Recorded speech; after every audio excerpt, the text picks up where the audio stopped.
All right, Roger, we got something new to show everyone. Tell us about it. So this is the number 6 Legacy Series production Chevelle. The difference in this one is that for a few different reasons, we have changed to the Roadstershop, mainly for their ability for engineering and working with us to take this idea we've had in the cars up to this point. The first 5 cars were ran on a SpeedTech chassis that was a chassis body configuration. And the idea was made that if we could somehow design a chassis that would weld into the rockers, like there's been frames for a long time that have done that. But a Chevelle is a body on chassis car. So you never really consider making a Chevelle into a Uni-Body car. But the idea was made is that with all the amount of floor mods we were doing to recess the seat, to accommodate the ride height, to change the firewall, to put the driveline tunnel in for the IRS and the pinion angle that is achieved with that, and the height of the independent rear suspension and the integrated fuel tank and everything that's in the car, we had a ton of fabrication. So we got with Jeremy, Phil, the guys at the Roadstershop, and designed this chassis that had an integrated transmission tunnel, integrated driveline tunnel, integrated seat mounts based on scans from our first 5 cars. And we incorporated all those positions and everything into this car.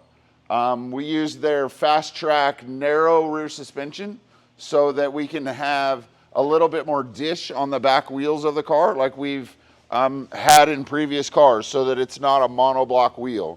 We have the ability to make a wider independent rear suspension that would allow you to run a monoblock wheel, but we feel that the narrower one gives you more of the classic look. So this morning, as you saw in all the clips and videos of things that we've done, we started with a complete body. We cut all the floors out of it and we slid the body on the chassis at this point. There's a few little tweaks that we'll make now for the version 2 car, but for the most part, everything has gone as planned. We're going to take a few more pieces and get the tweaking of that stuff fitted. These panels need to be put on after the body is installed and not before. We're hoping with, at least with what would be the second chassis in the Gen 2 series, or the number 7 Chevelle, that these chassis would eventually show up powder coated. So our hope is that with this gain in time, we can turn the cars around even quicker. If the car comes powder coated, we can just undercoat the bottom of the car for the powder coating. The inside is already detailed. You grind the powder coat off where it's going to weld to the car, and that's all you have to deal with. If the chassis comes powder coated, you said car, just want to make sure that people if the chassis comes powder coated, you would be able to slide it up into the car, and that part is already done and detailed, and you don't have to take the weeks and weeks of work of prepping, blasting, undercoating, doing all that stuff to the car if it's already done. You don't have to disassemble the suspension. You don't have to wait for it to go to powder coat. You don't have to go through all of that if it's already done. And so we'd be able to weld onto the car in certain points around the car and then just touch those parts up with paint and have the body installed on the chassis. Some of the advantages of this is there's going to be a little bit more headroom in this car. The seat mounts are much more solid because, as you can see, this is all 10-gauge floors in the back here where the seats are mounted. The front is 16-gauge floors, and everything is meant to be solid in the car because that is the chassis. Right here is the chassis rails that are sliding inside the rockers, and so those have been pushed up in the car. And you were talking about this earlier, which I think I want to bring up because this is a big thing for guys with these cars. Obviously, they're getting harder and harder to find in good enough condition to just pull them apart and put them back together with an aftermarket chassis, but they're having to fix all the floors and everything. You can now take a car that has floor issues, cut all that out, and put this underneath it. Yes, I can. As long as the rockers are solid and everything else, it makes it for a pretty simple day.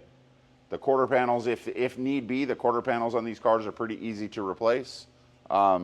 It just makes everything simpler. The firewalls that we've developed before, we just need to make a little bit longer. But everything else that we've made for this car, for these cars up to this point, will fit in this car. And our intention will be to follow through and do all of the vehicle dynamic improvements that we've done on the previous cars to the same thing on this chassis. So this is the start of the Gen 2 series Legacy Chevelle. Yes. That's awesome. And at this point, where's someone, if they wanted to jump on board and get one of these cars, what are we looking at for time frame right now? This number 6 is slated to be around, what, mid 2025? This car could be available to be completed at the end of 2025. Okay. I have a Don Hardy 427 LT4 engine on the way with a 6-speed manual that's already here and in storage. Most of all the other parts are here. We're going to run with the Don Hardy motor and a hair-up supercharger. We're going to tap into the traction control that comes with the Holley Terminator systems and start putting traction control on the bigger horsepower cars. So it will detune the power as we do that. Now that Holley's able to run the LT engines and use the traction control, we can do that with a manual transmission car. We can't do that with a 10-speed because you need to run the GM ECU. The other issue is LT4s are darn near impossible to find at this time frame, and they're saying that the back order on an LT4 may be a year. So we've been developing either the options of an LT1 in a stock configuration or a built LT1, and then Don Hardy's also been building a built LT4 427 cubic inch engine for us that'll have a thumper cam. It comes powder coated whatever color we want, and I can have those in a few months. And so we would be able to start gathering all those parts. But at this point, this car is slated to be a 427 Don Hardy LT4 with a hair-up supercharger with a T56 Magnum that's already been blueprinted. We already have all the other parts for the interior, the inner fenders. We have all those other parts, and it's just a matter of finishing, tying up the loose ends in the new design for the chassis and getting it off to the body shop. This car does not have a color yet, or it does? It does not have a color. So up until the point that someone puts their name on it and chooses their color, do we have a color that we might be moving towards? If I really want to do a green on green car. I don't like green, but I think a green car with white stripes with the right green interior would be the money. Yeah, I know you've been talking about that, and I think it is a good, if this one's for you, for now, I mean, as a shop car, until someone wants to grab it, I mean, I think that would be kind of cool to have something that's unique. No one really has that. I'd also like to do a burgundy one with a black vinyl top and the OE1 hubcap wheels from Forgeline. I think black hubcap wheels with a black vinyl top and a burgundy car would be pretty slick too. Okay, well, down below, why don't you guys drop in a comment and tell us what color you think this car should be. A factory 1970 color, white stripes, black stripes, or something like Roger's talking about in a green, Fathom blue. You tell us, maybe something totally custom, but let us know down below what you're thinking on your suggestion. But yeah, this is absolutely phenomenal. I've been waiting for this one for a long time, and I know you have been as well. This is a really cool change of where you're going with this thing. We're excited for these. We think it's going to make it much easier to turn out five a year of these cars and still continue with all the one-off stuff that we've done. We have a bunch of different angles that we're working on of just changing up the car to where you might put a set of monoblock wheels on the wider IRS and put a complete carbon interior in it with exposed carbon.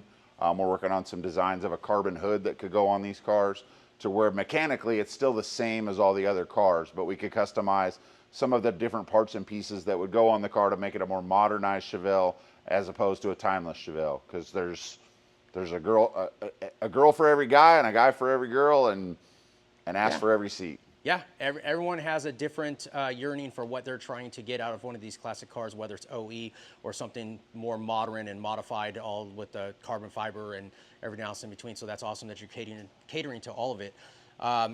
Any other, I mean, since this is the first time that we're doing one of these with an RS chassis, is there any other scenarios with this chassis? I mean, obviously Uni-Body, but is there anything else front suspension-wise, rear suspension-wise, anything else that we can note on this, in this video? I mean, it's just got the Roadstershop fast track suspension, their Pro Touring valve shocks, and Hyperco springs, engine mounts. I mean, everything is pretty much standard high quality Roadstershop stuff that's on here. And we're just looking forward to get moving on this thing. And a lot of people are newer to this and have heard of the standard, what's the first version? Spec chassis. And this is not a spec chassis. This is their race chassis that's been around for a long time, and that's only offered in IRS, and then obviously that's what you chose to go with. Yeah, it uses the C7 Corvette spindles. We're going to put some Wilwood, the new Wilwood brakes on it that they have that are the lightweight race brakes, just to cut down on unsprung weight. Just trying to do a bunch of some of the most modern parts on the car to make it drive the best we can. That's awesome. Well, that's great. Like always, thanks for watching, and this car, we're gonna have some more updates on it soon as things, develop. And if you guys have any questions, feel free to reach out to Roger and his team. You can go on the website, get their email address, and email them. That's the best way to get in touch with them. And from there, follow us on Instagram and on Facebook. And let us know what you think. Like I said, color-wise, drop a comment down below and tell us what color. Obviously, we've done a couple black ones. We've got the gold one out there. And, Roger wants to go with this green, which I think is pretty cool. It's something different that hasn't been really seen on these higher-end cars that I've seen. There's maybe been a couple of them, but not many at all. Obviously, they're mostly black and blue and reds and stuff like that. So let us know. Thanks for watching. We'll see you on the next one.